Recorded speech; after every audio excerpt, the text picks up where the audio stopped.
प्राणियों का खून बहाने के बावजूद भी यदि हम तुमको पुजारी कहेंगे तो फिर कसाई किसको कहेंगे? बताना न पड़ेगा। यदि किसी का रक्त बहाने से के कारण भी आपको हम पुजारी कहेंगे तो फिर कसाई किसे कहेंगे? वो बता दीजिए, फूल चढ़ाने वाले को। यदि किसी के खून बहाने के कारण आपको धार्मिक कहेंगे तो अधर्मी किसको कहेंगे? वो आप बता दीजिए। यदि किसी के हत्या करने के कारण, किसी प्राणी को तड़पाने के कारण भी यदि आपको हम ज्ञानी मान लेंगे, विद्वान मान लेंगे, पंडित मान लेंगे तो फिर बताइए मूर्ख किसे कहेंगे? तब जो दूसरे को पानी पिलाता उसको कहेंगे? सदगुरु कबीर कहते धर्म कथे और जीव बधतु है, अकर्म करे मोरे भाई, जो तोहरा को पंडित कहो तो काको कहो कसाई। शर्म आती है कि तुमको हम पंडित कैसे कहें, तुमको विद्वान कैसे कहें, तुमको धार्मिक, तुमको ज्ञानी कैसे कहें? वैसे ज्ञानी होना, धार्मिक होना, पंडित होना कोई बुरी बात नहीं। सदगुरु कबीर ने पंडितों को निरादर नहीं किया। कल भी मैंने कहा था कि सदगुरु कबीर इस संपूर्ण संसार में किसी का विरोध नहीं करते, क्योंकि संत इतने उच्च दशा में पहुंच जाते हैं कि उसे किसी के विरोध करने की आवश्यकता पड़ती ही नहीं। लेकिन अब सूर्य के उग जाने से अंधेरा को ये लगे कि हमारा विरोध हो रहा है तो उसमें बेचारा सूर्य क्या करेगा?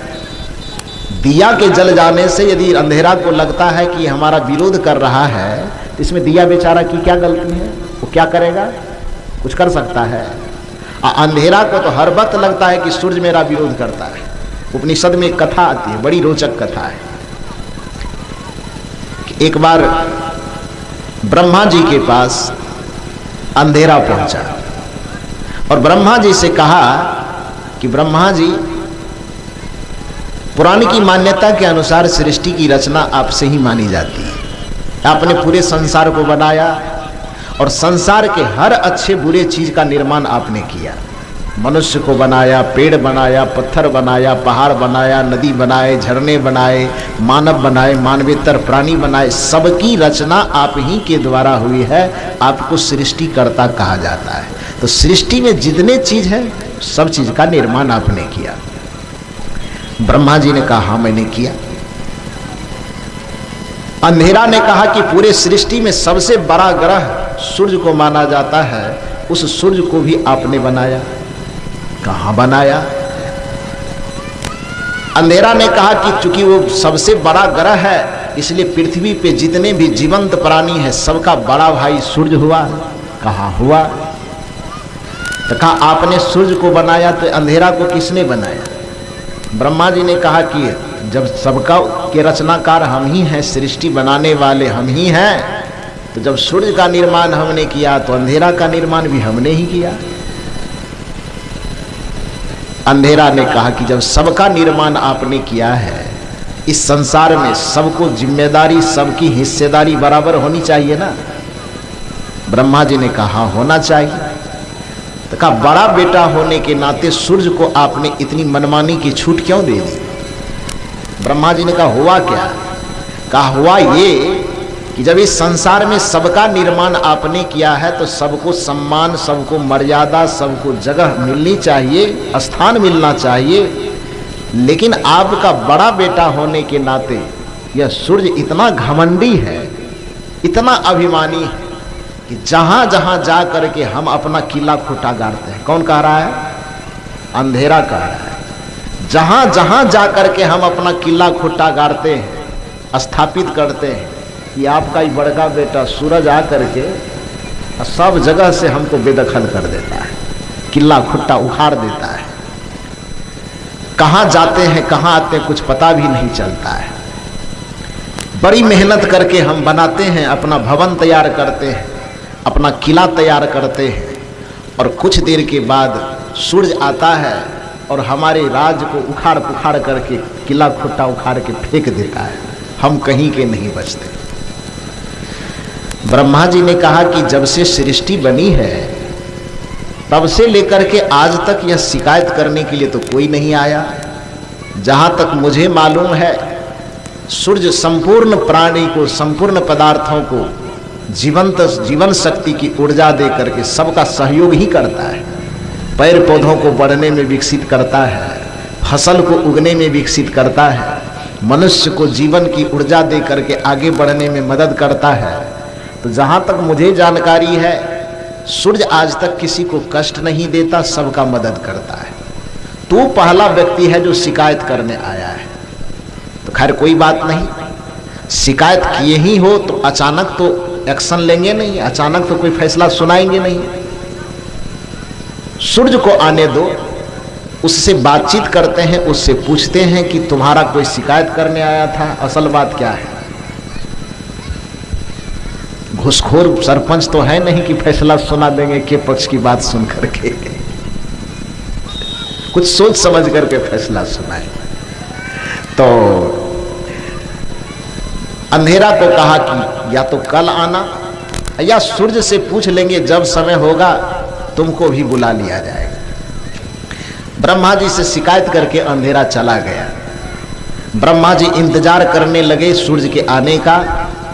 संजोग के बाद कुछ देर के बाद जब सूर्य आया तो ब्रह्मा जी उसे बुला करके पूछते हैं, देखो सूर्य, तो पूरे ब्रह्मांड में मेरा सबसे प्रिय बेटा और सबसे बड़ा बेटा है। आज तक तुम्हारे व्यवहार से नाखुश होकर के कोई शिकायत करने नहीं आया था। आज पहली बार एक अंधेरा नाम का व्यक्ति आया, बड़ा शिकायत करके गया है कि जहां जहां अपना घर परिवार बसाता है तुम जाकर के उसको उजाड़ देते हो। सूर्य ऐसे नाक सिकुड़ के माथा खुजला के कर क्या नाम बोले, ब्रह्मा जी से पूछ रहा है, आश्चर्य माथा खुजला के पूछ रहा क्या नाम बोले। ब्रह्मा ने कहा अंधेरा। सूर्य का अंधेरा, आज तक तो अंधेरा होता क्या, ये तो नाम भी नहीं सुना हुआ लगता है। नाम भी नहीं सुने, उस व्यक्ति से भेंट नहीं हुआ है, कभी मेरे नजर के सामने नहीं आया है, तो कोई झगड़ा झंझट विवाद और उसको उखाड़ के फेंकने की बात कहां से आ गई। ब्रह्मा जी ने कहा नहीं नहीं, मैं गलत नहीं बोल रहा हूं, मेरे पास शिकायत करने आया था। सूर्य ने कहा पहली बात तो क्षमा करें पिताजी, पूरे सृष्टि में मैं किसी का विरोध नहीं करता हूं, पूरे सृष्टि में मुझे किसी से दुश्मनी नहीं है, पूरे सृष्टि में जहां तक हो सकता है मैं अपने से किसी का भला कर देता हूं। गलती में जाने अनजाने में यदि किसी को मुझसे ठेस पहुंच गई होगी तो आप उनको समय पर बुला लीजिएगा और उसी समय मैं भी आकर के पैर पकड़ करके माफी मांग लूंगा और फिर दोबारा उसको कोई कष्ट नहीं दूंगा, लेकिन मेरे आमने सामने थोड़ा बुला दीजिएगा। ब्रह्मा जी को उनकी बातें बड़ी अच्छी लगी। ब्रह्मा जी ने कहा कोई बात नहीं। संजोग की बात फिर दूसरे दिन अंधेरा आता है। अंधेरा ने कहा क्या ब्रह्मा जी, सूर्य से कुछ बातचीत हुई थी, पूछे थे। ब्रह्मा जी ने कहा पूछे भी थे, और साथ साथ यह भी मैं बता दूं कि मैंने पहले कहा था कि सूर्य उपद्रवी नहीं है, सूर्य सबको मदद करता है, सहयोग करता है। तुम जो शिकायत लेकर के आए हो, तुम्हारे शिकायत पर हमको विश्वास नहीं है। और सूर्य से भी जब मैंने पूछा तो उनकी भी बातों में वही बात, उन्होंने कहा कि हम अंधेरा को कभी देखे नहीं हैं, जब उनका नाम तक नहीं सुने हैं, उनसे कोई न झगड़ा है, न विवाद है, न कोई लड़ाई है, तो भला उसको मैं क्यों उजाड़ूंगा, उसका नाम तक मैं नहीं सुना हूं। जिसके कारण से सूर्य की तरफ से यह ऑफर आया है कि यदि जाने अनजाने में मुझसे गलती, हम जान के कभी उसको उजाड़े नहीं है, देखे नहीं है, विवाद नहीं किए, झगड़ा नहीं किए, लेकिन जाने अनजाने यदि गलती हो गई है तो अंधेरा है कौन, उसको मैं देखा भी नहीं, आपके सामने आ जाए तो उसको बैठा के रखिएगा और मुझको बुलवा लीजिएगा, दोनों आमने सामने होंगे।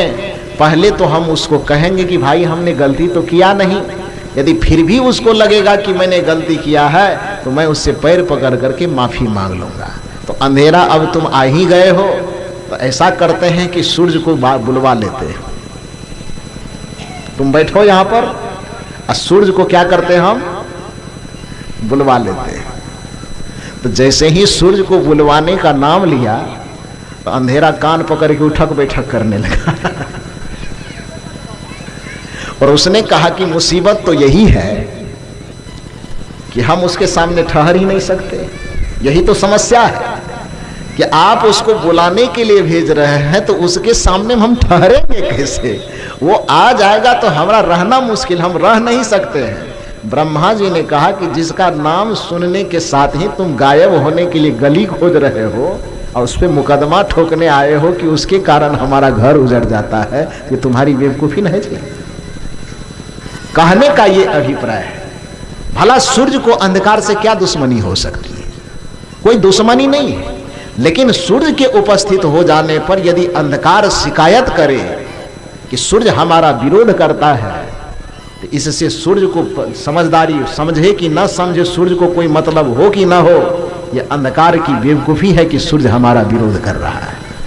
ठीक उसी प्रकार से सदगुरु कबीर का ज्ञान, सदगुरु कबीर का चिंतन, सदगुरु कबीर का दर्शन उस चमकते हुए सूर्य की तरह है, जहां पर आडंबर करने वाले, पाखंड करने वाले, अंधविश्वास फैलाने वाले को यदि धक्का लगता है तो उसमें कबीर की कुछ बात नहीं है। कबीर किसी का विरोध नहीं करता है, पाखंडी का विरोध अपने आप हो जाता है। अंधविश्वासी का विरोध अपने आप कबीर को करना नहीं पड़ता है। कबीर केवल सत्य कहते हैं। कबीर साहब केवल ज्ञान का प्रकाश फैलाते हैं, और ज्ञान का प्रकाश फैलाते ही आडंबर का जो अंधकार है वो अपने आप छटने लगता है। सदगुरु कबीर केवल भक्ति का प्रकाश फैलाते हैं, और भक्ति के नाम पर फैले हुए जो पाखंड रूपी अंधकार है, उस अंधकार का सर्वनाश अपने आप होने लगता है। इसमें कबीर साहब क्या करें? उसकी गलती क्या है? सदगुरु कबीर किसी का, मैंने कहा कि सदगुरु कबीर किसी का विरोध नहीं करते। कुछ लोगों को लगता है कि कबीर साहब पंडित के बहुत बड़े विरोधी, बहुत बड़े दुश्मन हैं। संत कभी किसी के दुश्मन नहीं होते, ज्ञानी कभी किसी के दुश्मन नहीं होते। लेकिन कोई व्यक्ति प्रधानमंत्री बन जाए तो बड़ा आदरणीय पद है, लेकिन प्रधानमंत्री बन करके वो भ्रष्टाचारी करने लगे तो जेल में नहीं ठुसा जाएगा? वो पद तो बड़ा गरिमामय है ना। कोई व्यक्ति जज बन जाए, जज बड़ा गरिमामय पद है। कोई व्यक्ति महात्मा बन जाए, बड़ा गरिमामय पद है कि कमरे से निकल करके मंच तक आते हैं तो सैकड़ों लोग जो बैठे हुए उठ करके खड़े हो जाते हैं। लेकिन यही महात्मा रोड पर जाकर के सिगरेट पीने लगे तो बैठा हुआ आदमी उठ करके खड़ा होगा कि नीचे से चप्पल निकाल करके फेंकेगा? क्या करेगा? फेंकेगा ना जी। जो आदमी हाथ में फूल का माला लेकर के गले में पहनाने के लिए तैयार है, इस गरिमामय पद के सामने, इस गरिमामय वेश के सामने, यदि यही वेश अपनी मर्यादा को भूल करके सड़क के किनारे खड़ा होकर के, वेश इतना बढ़िया पहना हुआ हो, नाम बहुत ज्यादा ऊंचा हो, लेकिन यही वेश वाला आदमी उस मंच के किनारे में जाकर के दारू का एक बोतल ले और पीना शुरू करे, कि जितनी जनता बैठी है इसके हाथ में फूल का माला होगा कि जूता का माला? क्या होगा? क्या होगा बोलिए? फूल का माला कि जूता का माला? जूता का माला तुरंत बदल जाएगा।